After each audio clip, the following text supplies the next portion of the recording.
Olá! Na live de hoje a gente vai falar sobre a mulher braba.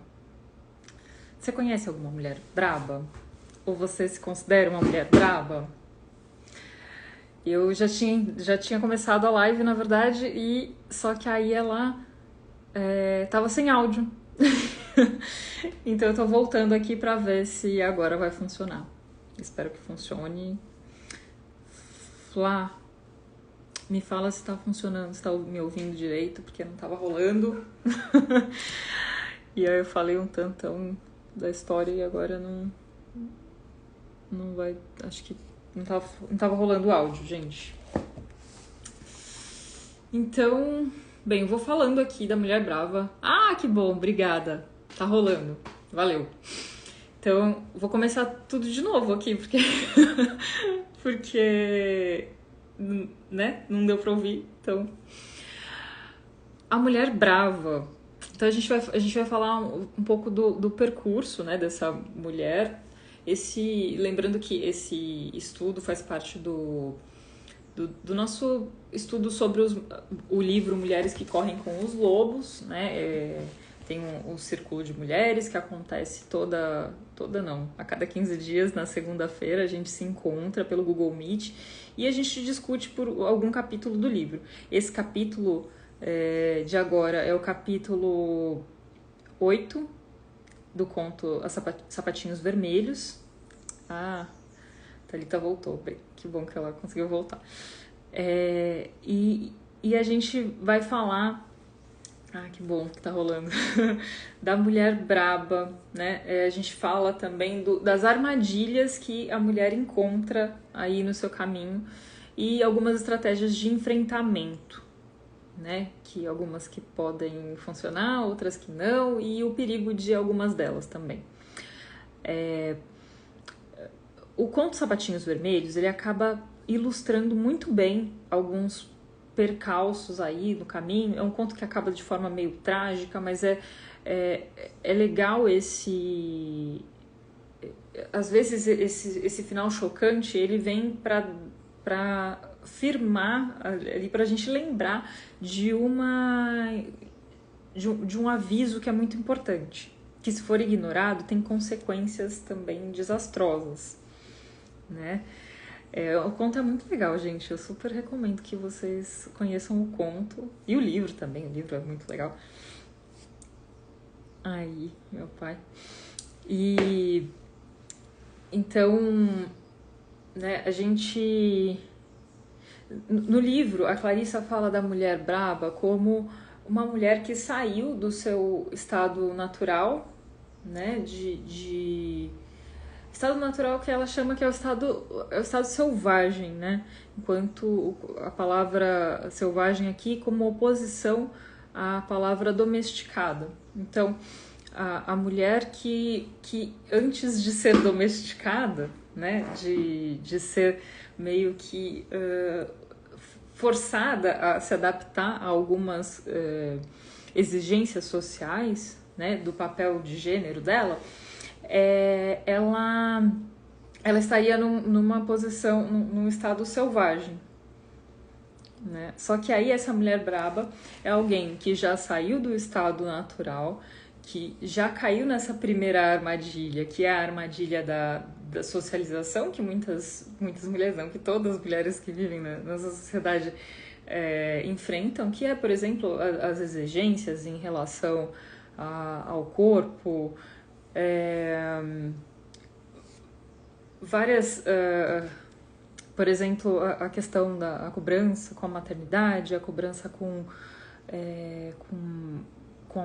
a aparência, uma preocupação excessiva com a aparência das mulheres, né? Como uma valorização excessiva como se a aparência fosse a característica mais importante de uma mulher e a mais observada, né? Todo mundo chama muita atenção para isso. E outras tantas aí que a gente tem, né, de exigências sociais. Então, essa mulher que já caiu nessa domesticação e que se revoltou contra isso é o que a Clarissa chama de mulher braba, né? Acho que todas as mulheres já tiveram nessa posição de ter que o tempo todo se impor, se provar para ter sua voz ouvida, né? Porque em muitos contextos, em muitos grupos, a nossa voz não é ouvida, né? As pessoas falam por cima das mulheres, né? É sempre... Por exemplo, tava lendo, já li, um livro chamado Mulheres do Rock, que fala sobre grandes estrelas do rock, a trajetória, a biografia de cada uma delas. E essas mulheres, de uma forma geral, elas tiveram que se esforçar muito para ter sua voz ouvida, né? Não é simples, né? Aqui a Thalita tá comentando, já passei muito por muitas situações. Sim, a gente... É importante a gente poder reconhecer, né? Porque acho que é o primeiro passo a gente reconhecer as situações de opressão, né? Porque às vezes muitas mulheres ficam nessa situação de ser muito boazinha, porque ela não percebe que ela está sendo oprimida. E isso eu acho que é pior ainda. Mas...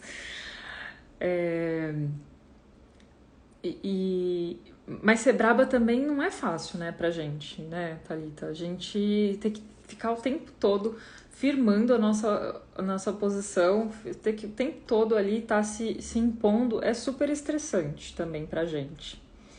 E cansativo, né? Cansa eu ter que ficar o tempo todo desconstruindo, né, o pensamento das outras pessoas. Estou aos poucos desconstruindo essa brabeza. Ah, que legal, isso é importante. E não é nada fácil. Olha aqui, a Thalita recomenda a série Handmaid's Tales. Ah, legal, sobre esse assunto. Cansa. A Thalita tá falando que eu cansei de ser brava assim. Nossa, cansa demais. Porque se a gente for comprar briga, não comprar briga, né? Mas se a gente for brigar com todo momento, por exemplo, que um homem interrompe a nossa fala, todo momento que houve uma piadinha machista, nossa, gente, é muito cansativo, a gente não tem paz, não tem sossego. Né? E muitas vezes, isso que o conto vem falar, né, a gente corre o risco de se perder nesse caminho aí de ser brava, né? E às vezes a gente tem até acontece o inverso, né? Às vezes a gente tá ali brigando, tentando firmar a nossa posição, e as pessoas entram na defensiva, né, com a gente, se a gente ficar o tempo todo. Então, acho que para além da gente reconhecer e não se deixar ser silenciada, é importante também a gente se fazer as pazes com o feminino, tanto com as outras mulheres como o feminino dentro de mim, né? E se ouvir, né? A gente não se perder da gente mesma. Acho que esse é o... eu fiz o resumo mais resumido de todos, mas é mais ou menos sobre isso que esse capítulo fala. E eu vou explicar com mais calma como é que eu chego nessa conclusão. A história do Sapatinhos Vermelhos, ela começa com uma menina, né, em seu estado natural, que ela vivia na floresta, sozinha, sem pai, sem mãe, sem nenhuma dessas referências, né, no conto não havia. E aí ela constrói um sapato para ela. Ou seja, o sapato fala sobre a minha forma de ser e estar, de me colocar no mundo. Então ela fez um sapato para ela mesma, né, a partir das próprias mãos, com trapos, eram sapatos grosseiros, mas foram feitos para ela e ela se sentia muito bem usando aqueles sapatos. Até que ela encontra uma senhora com uma carruagem dourada. E essa carruagem dourada, aqui a cor acaba sendo importante porque é um símbolo importante, né? Tanto a cor vermelha dos sapatos, que significa as paixões, a intensidade, né, de coisas do coração, inclusive. O dourado vem falar de uma opulência, de uma fortuna, né, da vida, da riqueza mesmo, né, nesse caso.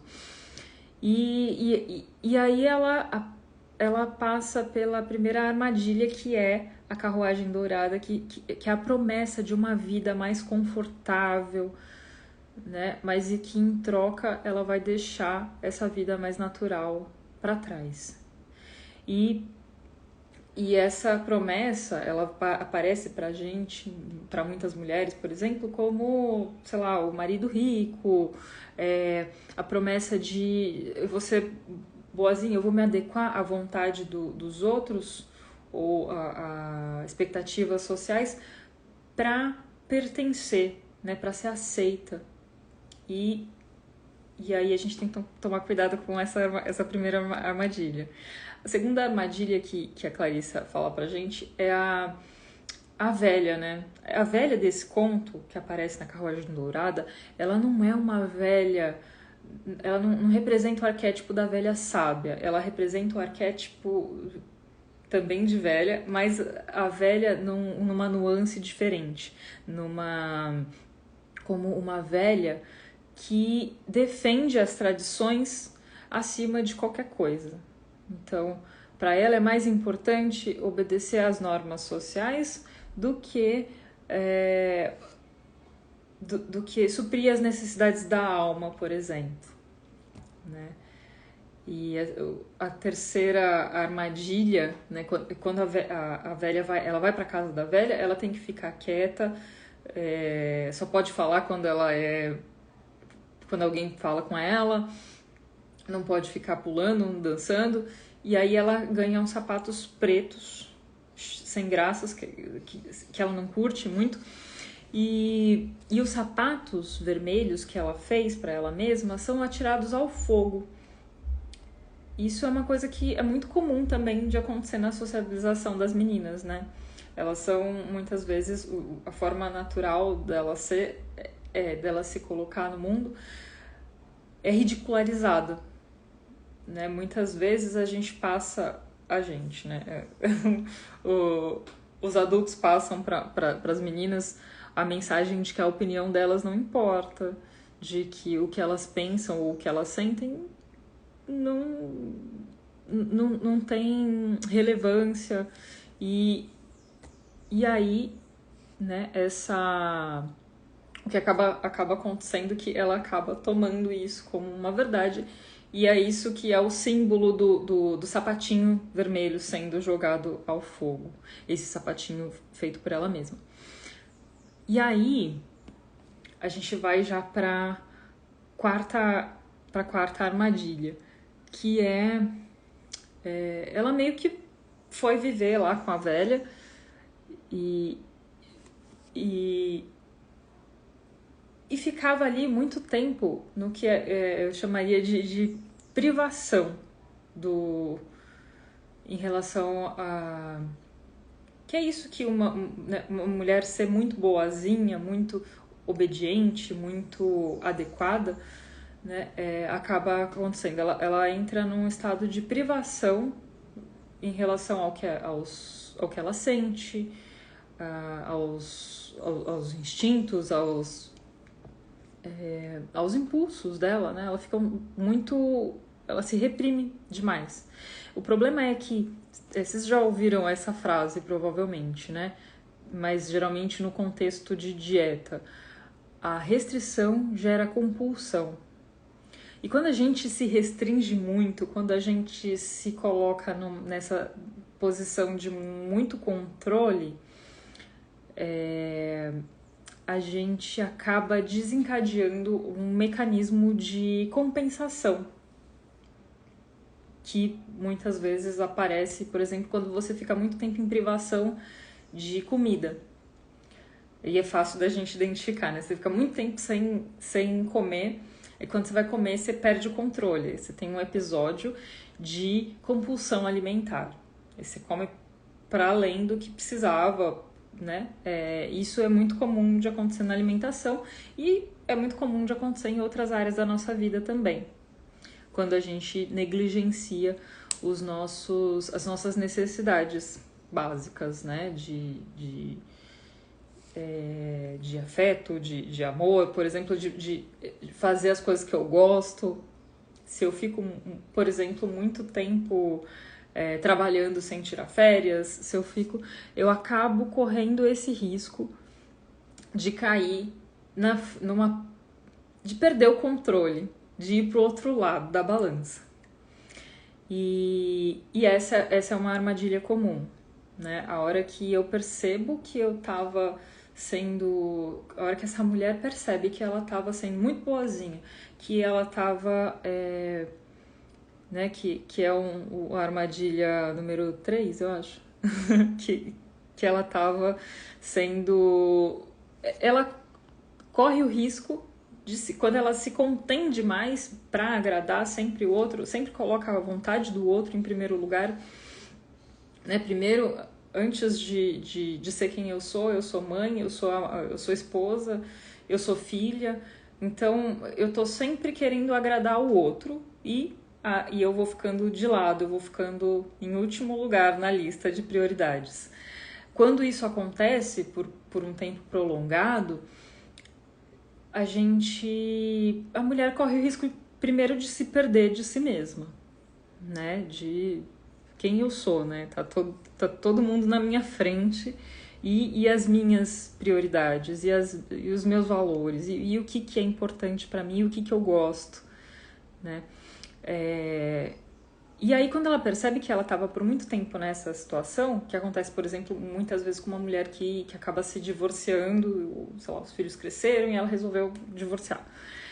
Ela corre o risco também de ir completamente pro outro lado, que é o que acontece ali no conto, né? A menina estava se restringindo, ela foi pra igreja, ela não podia dançar, ela não podia falar, ela não podia se mexer. Aí, de repente, ela começa numa dança descontrolada e perde o controle de si mesma, né? Que é o que acontece também, pode acontecer com a gente, né? Se a gente não prestar atenção ao que as nossas necessidades de alma. E aí a Clarissa coloca como a armadilha número 4, né?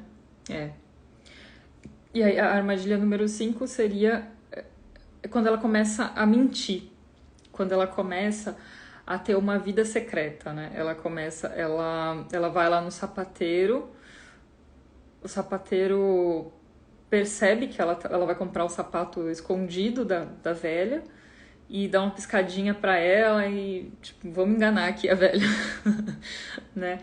Que muitas vezes a gente acaba vivendo uma vida oculta. Por exemplo, o que acontece, por exemplo, a pessoa que come escondido, a pessoa que leva uma vida dupla, né? Esconde de todo mundo as suas reais preferências, as suas reais vontades.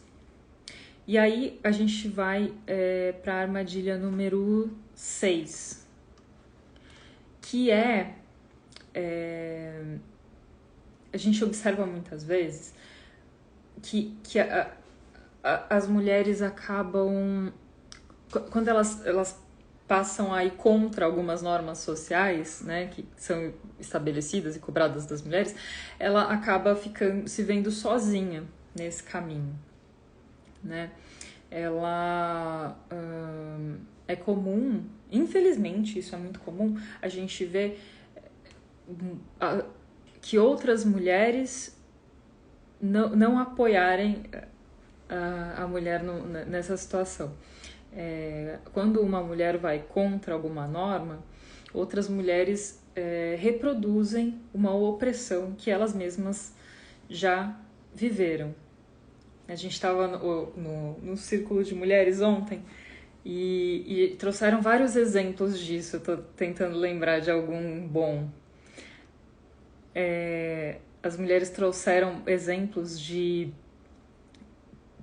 das avós, por exemplo, que falavam, que reproduzem mães, avós, que reproduzem muito algumas opressões com as meninas, ou as básicas, tipo, senta direito, isso não é coisa de menina, nanana. Isso é muito comum. Mas, por exemplo, a mulher que decide viver a própria sexualidade, ela é acusada muitas vezes de vadia, ela é isolada das amigas, as outras mulheres não querem se vincular com alguém que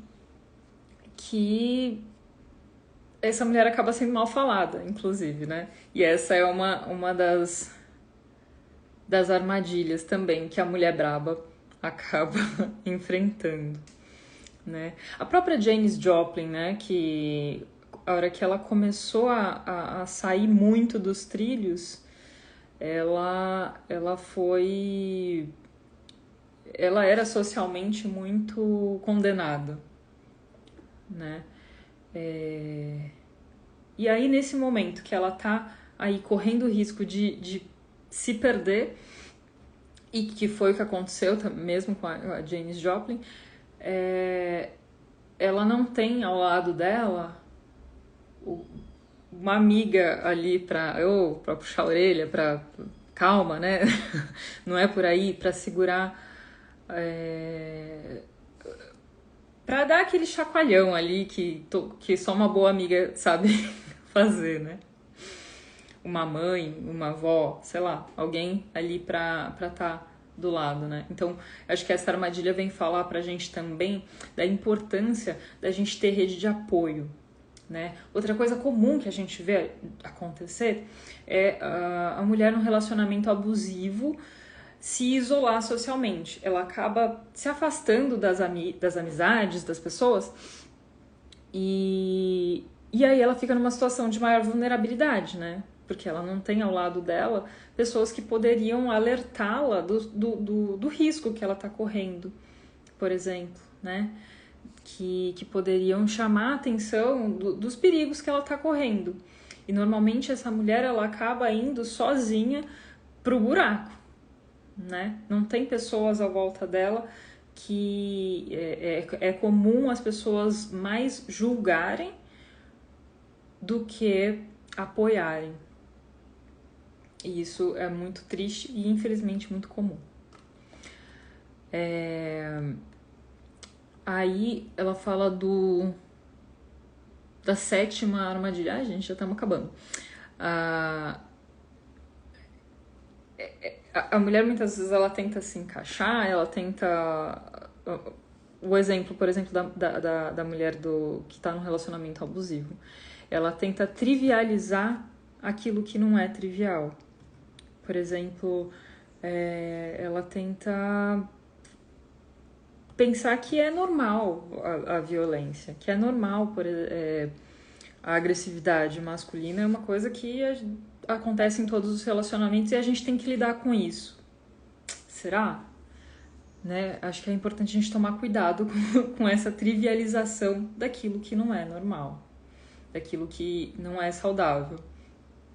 E então essa seria a 7ª armadilha, que é um perigo aí que a mulher braba, sobretudo quando ela está sozinha, né, quando ela não tem pessoas, não tem uma rede de apoio em volta para alertar, para puxar ela para colocar o pezinho no chão, ela corre esse risco de normalizar aquilo que não é normal.